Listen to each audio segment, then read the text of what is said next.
여러분, 월스트리트 전설 중에 전설이고 1980년대 미국에서 개인 투자자가 월가의 프로들을 이길 수 있다는 걸 실제로 증명한 사람이 있습니다. 바로 피터 린치입니다. To 100, people said, here's this great company, great record. If it ever gets below 100, just buy every share, and it did get below 100. A lot of people bought on that basis saying, look, it's gone from 135 to 100. It's now 95, what a buy. Within a year, it was 18. It was just so overpriced, it went down. I did the same thing in I think my first or second year at Fidelity. Kaiser Industries had gone from $26 a share to 16. I said, how much lower can it go? It's 16. So I think we bought one of the biggest blocks ever on the American Stock Exchange of Kaiser Industries at 14. Look at this Kaiser Industries. I mean, how much lower can it go? It's gone from 26 to 10. Well, it went to 6, it went to 5, it went to 4, it went to 3. And at 3, I figured out, there's something very wrong here because Kaiser Industries owns 40% of Kaiser Steel. They own 40% of Kaiser Aluminum. They own 32% of Kaiser Cement. They own Jeep. They own business after business, and they had no debt. It's very hard to go bankrupt if you don't have any debt. And the whole company at 3 was selling at about $75 million. At that point, it was equal to buying one Boeing 747. I was a little premature at 16. I said, everything's fine, and eventually this will work out. And what they did is they gave away all their shares. They sold all the other businesses, and you get about $50 a share. But if you didn't understand the company, if you're just buying on the fact the stock had gone from 26 to 16, and then it got to 10, what would you do when it went to 9? What would you do when it went to 8? What would you do when it went to 7? This is the problem that people have, is they sell stocks because they didn't know why they bought it, then it went down, and they don't know what to do now. Do you flip a coin? Do you walk around the block? What do you do? I've tried prayer, that hasn't worked. So if you don't understand the company, you have this problem when they go down. Eventually, they always come back. This one doesn't work either. Floppy disks, Western Union, the list goes on and on. People saying it'll come back. Well, it doesn't have to come back. Here's another one you hear all the time. It's $3, how much can I lose? I've had people call me up saying, I'm thinking of buying this stock at 3, how much can I lose? Your neighbor put $20,000 at pool at 50, and you put $20,000 in at 3, and it goes to 0, you lose exactly the same amount of money, everything. And people say it's 3, how much can I lose? Well, if you put $1 million on it, you can lose $1 million. This may be a reason to research a stock. The fact a stock is 3 down from 100 doesn't mean you should buy it. And in fact, short sellers, people that really make money in stocks, they don't short Walmart, they don't short Home Depot, they don't short the great companies, Johnson & Johnson. They short stocks down from 80 to 7. They'd like to short it at 16 or 22, but they figured out at 7 that this company is going to go to 0. They just haven't blown taps on this thing yet. It's going to 0. And they're selling it short at 7, they're selling it short at 6, at 5, at 4, at 3, at 2, at 1.25. And to sell something short, you need a buyer. Somebody has to buy the damn thing. And you wonder, who's buying this thing? It's these people saying it's 3, how much lower can it go? The important thing is you can't get too attached to a stock. You have to understand there's a company behind it. You can't treat this like your grandchildren. You have to deal with the stock and say, I understand the company, and if it deteriorates, if the fundamentals slip, you have to say goodbye to it. If one rule you want to remember is, the stock does not know you own it. So don't get, you have to understand it and say, they're doing well, and as long as they keep doing well, my best stocks have been my 5th, 6th, 7th year I owned them, not my 5th, 6th, 7th day. So you have to understand that and stay with it. 그가 운용한 마젤란 펀드는 연평균 수익률 29.2%, 13년 동안 자산 규모 28배 성장. 오늘은 이 슈퍼스타 투자자의 실제 투자 방식, 실화 내용을 기반으로, 그리고 우리가 현실에서 바로 쓸 수 있는 투자 원칙을 10분 동안 정리해드립니다. 피터 린치가 어떤 사람인가?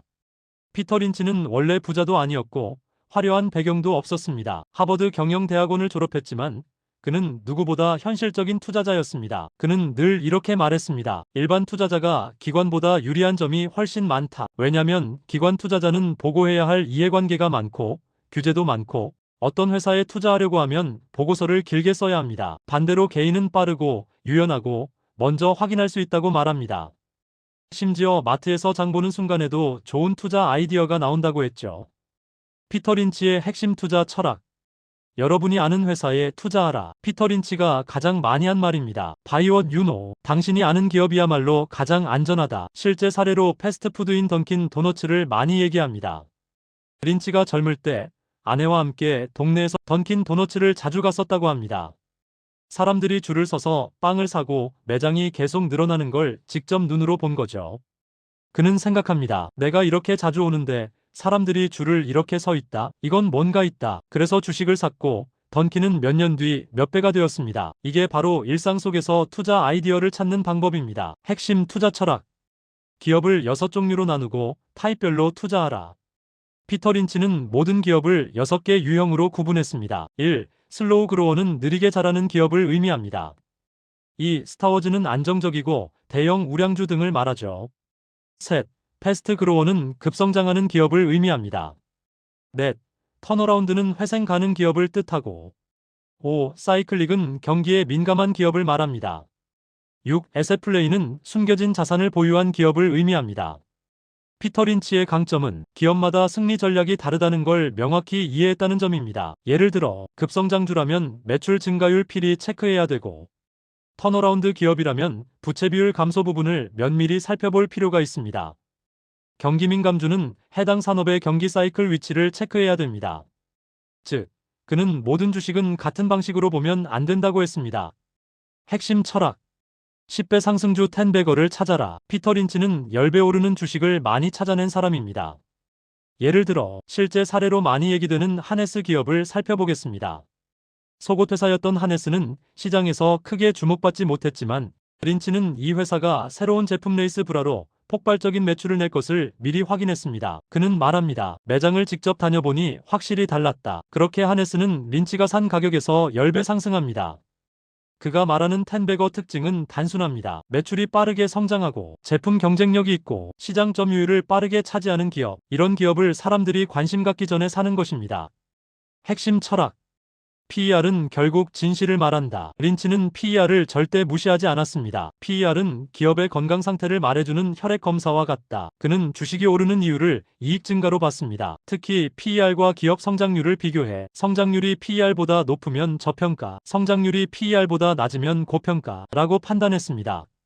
핵심 철학 스토리를 믿지 말고 숫자를 믿어라. 린치는 스토리만 가지고 투자하는 것을 매우 싫어했습니다. 예를 들어 AI 때문에 이 기업은 무조건 오른다. 로봇 시대니까 로봇 회사는 다 오른다. 이런 말들. 그는 늘 이렇게 말했습니다. 투자는 스토리가 아니라 팩트다. 팩트는 재무제표에 있다. 그래서 그는 기업을 사기 전에 항상 다음을 확인했습니다. 매출 성장률, 부채 비율, 영업이익률, 점포수 성장, 신규 고객 확보 속도. 이런 숫자들이 뒷받침되지 않으면 절대 투자하지 않았습니다.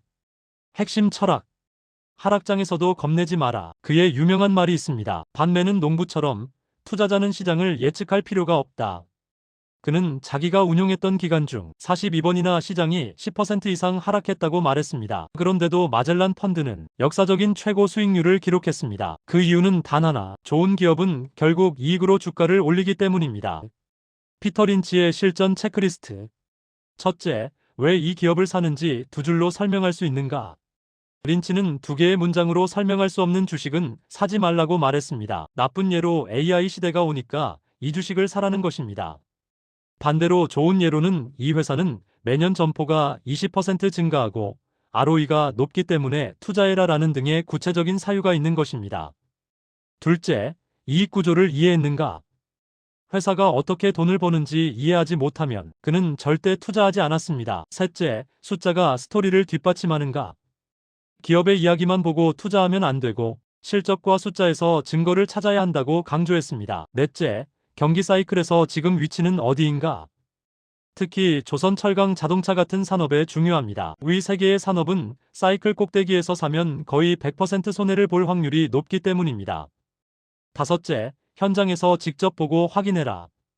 린치는 심지어 쇼핑몰, 음식점, 공장, 주유소까지 직접 가봤습니다. 이건 지금 개인 투자자에게도 그대로 적용됩니다. 일반 투자자가 바로 쓸 수 있는 피터 린치식 투자법. 첫째, 내가 자주 이용하는 회사부터 본다. 마트, 배달앱, 자동차, 화장품, 의류 등 미국의 던킨처럼 우리 주변에도 주식 매수가 가능한 기업은 무수히 많습니다. 둘째, 성장률이 높은 기업을 찾는 것입니다. 매출이 매년 15에서 20% 이상 성장하는가? 점포수가 늘고 있는가 등의 지표를 살펴보고 투자하는 것입니다. 셋째, 산업을 이해할 수 있는 기업만 산다. 너무 복잡하거나 산업 구조를 모르면 그 주식은 패스해야 합니다. 넷째, 기업의 미래 스토리보다 현재 숫자를 본다. 실적 없는 미래 스토리만 많은 기업은 위험하다라는 것입니다. 다섯째, 2에서 3년 뒤 주가가 아니라 5에서 10년 뒤 성장을 본다. 여섯째, 기대가 지나치게 꺼져 있는 기업에도 기회가 있다. 턴어라운드는 큰 수익을 주지만 재무 구조가 안정적인 회사만 선택한다. 일곱째, 시장을 예측하려고 하지 않는다. 하락장에서 포기하면 절대 수익이 쌓일 수 없다고 말합니다. And they'll put half their life savings. That is garbage. I frankly think it's a tragedy in America that the small investor has been convinced by the media, the print media, the radio, the television media, that they don't have a chance. That the big institutions with all their computers and all their degrees and all their money have all the edges, and it just isn't true at all. And when they're convinced, when this happens, when this occurs, people act accordingly. When they believe it, they buy stocks for a week, and they buy options, and they buy the Chile fund this week, and next week it's the Argentina fund, and they get results proportionate to that kind of investing. And that's very bothersome. I think the public could do extremely well in the stock market on their own. I think the fact that institutions dominate the market today is a positive for small investors, because institutions push stocks on usual lows, they push them on usual highs. For someone that can sit back and have their own opinion, know something about an industry. The single most important thing to me in the stock market for anyone is to know what you own. I'm amazed how many people own stocks. They would not be able to tell you why they own it. They couldn't say in a minute or less why they own it. Actually, if you really press them down, they'd say the reason I own this is the sucker's going up. And that's the only reason. That's the only reason they own it. And if you can't explain, I'm serious, you can't explain to a 10-year-old in 2 minutes or less why you own a stock, you shouldn't own it. And that's true, I think, about 80% of people that own stocks. And this is the kind of stock people like to own. This is the kind of company people adore owning. Now, if you own a piece of crap like that, you will never make money. Never. Somebody will come along with more whetstones or less whetstones or a bigger mega flop or a smaller mega flop. You won't have the foggiest idea what's happening. And people buy this junk all the time. I made money in Dunkin' Donuts. I can understand it. When there was recessions, I didn't have to worry about what was happening. I could go there and people were still there. I can understand it. And you laugh. I made 10 or 15 times my money in Dunkin' Donuts. Those are the kind of stocks I can understand. If you don't understand it, it doesn't work. This is the single biggest principle. And it bothers me that people are very careful with their money. The public, when they buy a refrigerator, they get a Consumer Reports, they buy a microwave oven, they do that. They ask people what's the best kind of radar range or what kind of car to buy. They do research. People will hear a tip on a bus on some stock, and they'll put half their life savings in it before sunset, and they wonder why they lose money in the stock market. And when they lose money, they blame it on the institutions and program trading. That is garbage. They didn't do any research, they bought a piece of junk, they didn't look at the balance sheet, and that's what you get for it. And that's what we're being driven to. And it's self-fulfilling. The public does terrible investing, and they say they don't have a chance. It's because that's the way they're acting. I'm trying to convince people there is a method.